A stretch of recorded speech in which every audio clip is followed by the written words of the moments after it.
Nigel, a 1-1 draw. We can still feel the swirling winds at the back of the Quarry Lane end here. Just what part did they play in the match tonight? Yeah, perfect conditions, I thought, for an away side like Sutton, certainly. But what you don't do in those circumstances is give a goal away, which we did after 5 or 6 minutes. We gave one after 90 seconds against Crewe. A couple of weeks back, cost us the game. We got an equaliser in this one, but it makes it unbelievably difficult. And also, you saw again the inspiration it gives the opposition for that next 10 or 15 minutes when we're pressing. They're throwing themselves in front of things. They may have done that anyway, but you do it twice as much when you've got a 1-0 lead.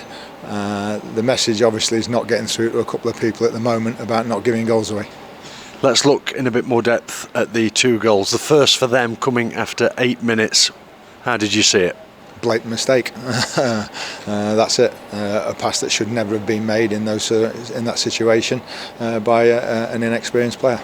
Lewis Brunt's had such a good season, but it's got to be so frustrating for you as a manager because you can't really try and manage those situations, those errors. No, all we've done is talk about it since Crewe and since Morecambe are giving soft goals away that cost you games. The one against Crewe cost us at least a point, the one at Morecambe cost us 2 definitely, and this has cost us 2 tonight. All you can do is keep going on. Some people will take it on board, some won't. And ultimately the team will get picked accordingly. But I thought particularly, I thought him and Bailey weren't at it tonight. I didn't think their application was right for this sort of evening, these sort of conditions. And he was on a yellow card as well and substituted on 27 minutes for Stephen McLaughlin. Yeah, I didn't think there was too much choice in that. I don't think we had anything but to do that, and Stephen's gone on and made us the goal as well. But when a young player's on a yellow card, you've got a referee who I really couldn't understand a lot of the things that were happening out there tonight in terms of the officials. Too much of a risk to take.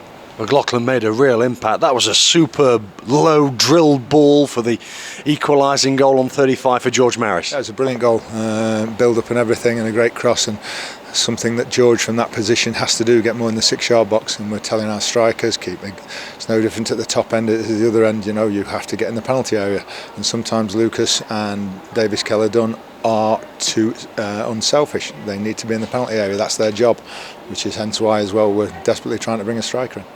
1-1 at half time. What was the message in the dressing room? Let's go and try and get the winner. And I thought we obviously controlled the game. Pimmy had very little, but you've always got that threat, first of all on the break, but more than that is set plays, which they're very good at. So you don't want to give too many of those away. But I thought we did what we could, pressed, tried to get the winner. And obviously the great chance fell to Will Swan with 10 minutes to go, and that was the game right there.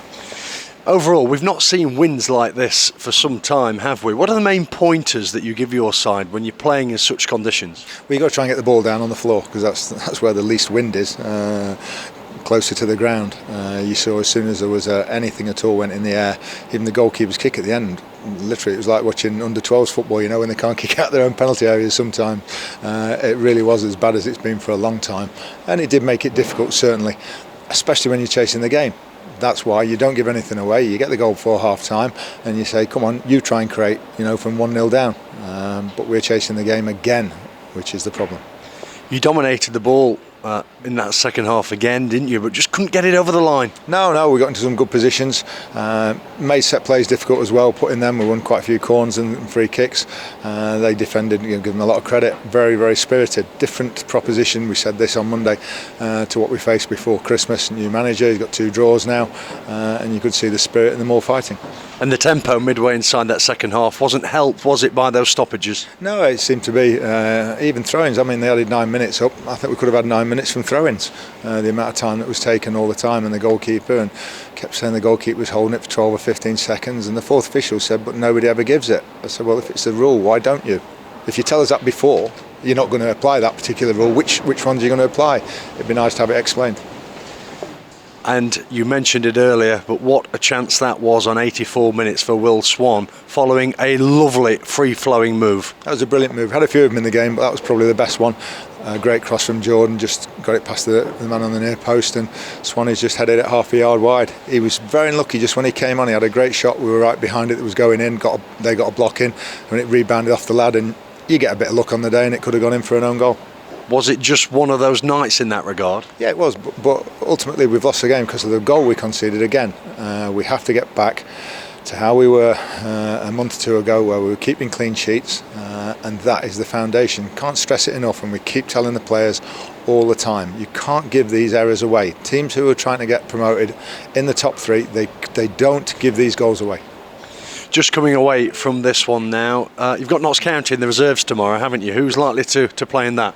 Most of the subs, I think, if not all of them. Certainly John Joe O'Toole and George Williams will have a game, and I think most of the subs will play.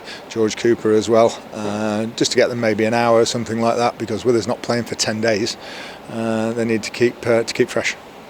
And if it was windy here tonight, it's going to be a tornado tomorrow, isn't it? It probably is at RH, but I'm hoping it might die down a little bit. But we've said there's nothing ruins games like wind. Honestly, it makes it very difficult, and especially when you're playing a team like Sutton, I think we'll relish these conditions. Aside from the game tomorrow, what's the plan between now and Wimbledon?